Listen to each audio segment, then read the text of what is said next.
Hey Haskell, congratulations on the return and the game on Saturday. Um, can you take us back through the last couple of months from you? I mean, we know what Kerry Combs described it as a miracle. What happened in your return? What has it been like for you, given such a traumatic incident there?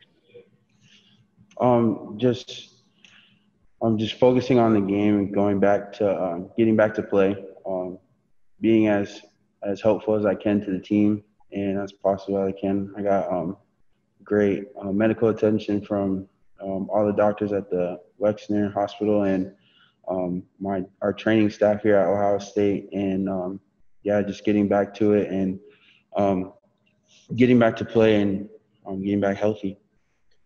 And I would almost have to think that just playing the game was secondary initially. I mean, that's a gunshot to the face that could have easily gone another way. That had to have been a scary situation. Yeah, it was, but I was just focused on the game and focusing on uh, my ability to play and just being blessed to be able to play another down, another day. So yeah. Alrighty, we'll go next to Brendan Gulick from Buckeyes Now on Sports Illustrated. Brendan. Haskell, thanks for joining us, man, and glad to see you're back and healthy. As you went through the last couple of months, I have to imagine there were probably some times where you were dealing with some uncertainty and just not sure what the future looked like. Who did you lean on most, whether it was within the program, whether it was family or friends? Who really helped you get through this incredibly tough time here? It was everybody. It was Buckeye Nation. It was my coaches, my friends, and most importantly, my family. Um, Most importantly, it was my coaches, Coach Day, Coach Jay, and our defensive coordinator, Coach Combs, and believing in me. And then how about as you made the first sack of the season on Saturday? Was there a point in the game, or maybe it was even that play where for maybe just a little bit things started to feel a little bit more normal for you? You're back, you're playing football, the weather's cold, come up with a big play. Um, it was just all the preparation that was put into it. I don't think anybody really realizes how much goes into one play in college football and any level of the sport. There's a lot of preparation that goes into it, and I was just thankful that I was in the right place at the right time and used my technique and my basics to be able to do that. Well, we're glad to see you, man. I know a lot of us have been thinking about you and praying for you. Good luck to you. Thank you. Alrighty, we'll go next to Dave Biddle from 247 Sports with Dan Hope on deck. Dave. Hi, Haskell. Good to see you. Once you learned your life was not in danger, were you worried as you're laying there in the hospital that your career might have been over, or at least your season might have been over? Um, Not really. I was just focused on that moment at that time and just getting back football focused and just trying to get back to football. And I just knew that there was a greater purpose. So um, just being ready for any opportunity. And when I was cleared out, I was full go. And I was ready and prepared to hit the ground running. And I don't know how much you want to get into this, but how much can you tell us about the night and everything that happened? How can you walk us through it just as much as you're willing to tell us? I'd really not like to get into it. I just really like to focus on that our next opponent, Penn State, and really much just moving forward. I hear you, man. Glad you're doing good. Thank you. Alrighty, next up is Dan Hope from 11 Warriors with Bill Rabinowitz on deck. Dan. Hi, Haskell. Coach Combs was talking about how even before you were able to return to practice, you were still going in and meeting with Coach Johnson all the time. About how soon did you get back to meeting with Coach Johnson after the incident happened? I want to say I was there. I was back on the field meeting with Coach Jay, maybe that Friday after the incident. What was the process like for you of getting back to the field? What were kind of some of the steps that you had to go through in order to get cleared?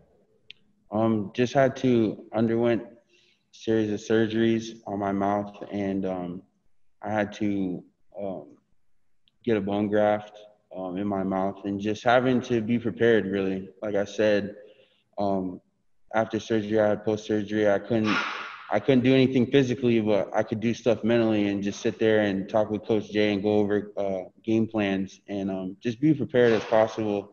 Like I said, when I came back, be ready to do anything and everything to help the team. Are those surgeries still things that cause you any pain at all, or are you 100% good to go now? I'm 100% good to go. Thanks, Haskell. Next up, Bill Rabinowitz from the Columbus Dispatch with Nathan Baird on deck. Bill. Yeah, Haskell, you said that you never really thought your career was in jeopardy. When you found out for sure, though, that you were going to come back, when was that, and what was that feeling like? When I had found out that I had no really major damage to my mouth nor face, I knew in that moment that it was time to just get back to work and refocus myself and just be ready for any opportunity I have to get back to play. Were there times during that game when you thought, not only am I back on the field, which at one point may not have been certain, but I'm having a major impact? I mean, how special was that, and what do you expect your impact to be on this team this year? Just to be as prepared as possible. I just was living in the moment, and like I said, when you're prepared, you do good things, and when you're always ready and going in and doing stuff and meeting with your coach, nothing can stop you. And that's when I just realized that I was doing the right things, and I was very much prepared to play in this game. I mean, just how good did it feel playing the way you did? Oh, it felt awesome. It felt great being out there and playing with my brothers. Thanks, Haskell.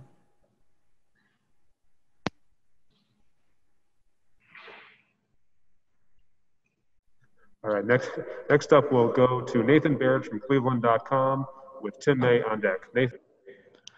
Haskell, you said you didn't sustain any, major mouth damage. I thought on the GoFundMe account thing that got sent out, they did kind of mention some other damage. And this might seem like a weird question, but I'm just curious, did it affect how much you could eat for a while? And if so, how did that affect your ability to maintain the weight that a defensive tackle needs, and also, I guess, just your stamina as you were coming back? Yes. So I'm missing a total of 5 teeth. I have to drink a lot of protein shakes. My intake is a lot more. I'm on a liquid diet, and I eat some solids, but for the most part, it's just a lot of intake throughout the day and constantly changing my routine and what I put in my body. How long does that liquid diet have to go on for, do you know?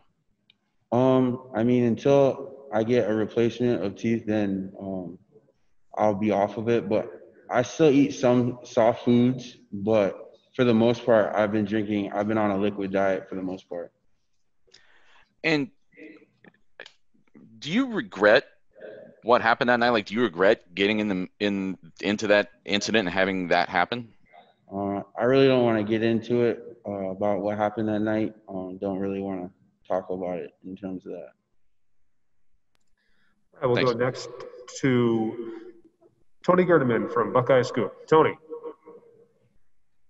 Hey, Haskell, we all hear about the brotherhood, and I guess once you were told that you would be able to play again, how much did that drive you just to get back to help this team out and help your brothers out? It was just a lot. I was very happy the second I got cleared.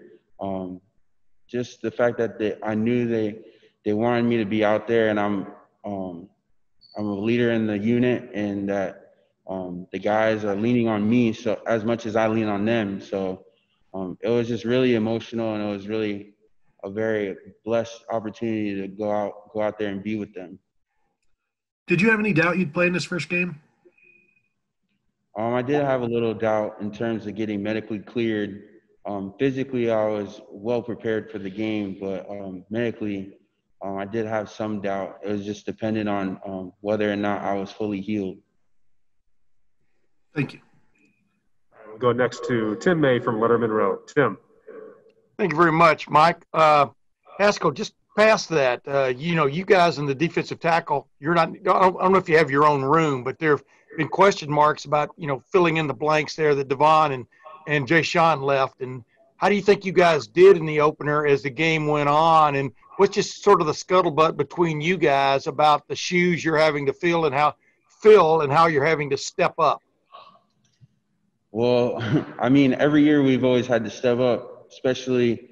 I mean, I've been around a lot of great D tackles. I remember when Draymond left, he was a great D tackle, and Tracy Sprinkle left, he was a great D tackle. And then Devon had to step up, Jay Sean had to step up, I had to step up, Robert Landers, BB had to step up.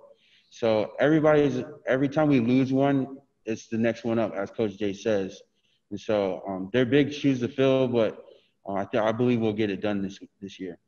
Yeah, and it was touched on earlier. You guys, you kind of led the charge, but you guys on that possession there late in the second quarter, Zach and a couple of guys had a play, then you had a big play, then you flushed the quarterback out, and to lead to the other tackle for loss. Did you just feel things change there? Did you guys kind of feel like, hey, yeah, this is our moment. We've kind of stepped up now. What was just that sense, I guess, when you came off the field after that particular series?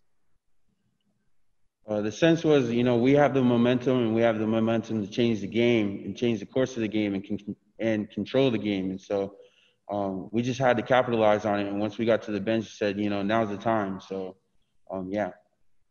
Thanks, man. I got time for two more. We'll go to Joey Kaufman from the Columbus Dispatch with Patrick Murphy on deck. Joey.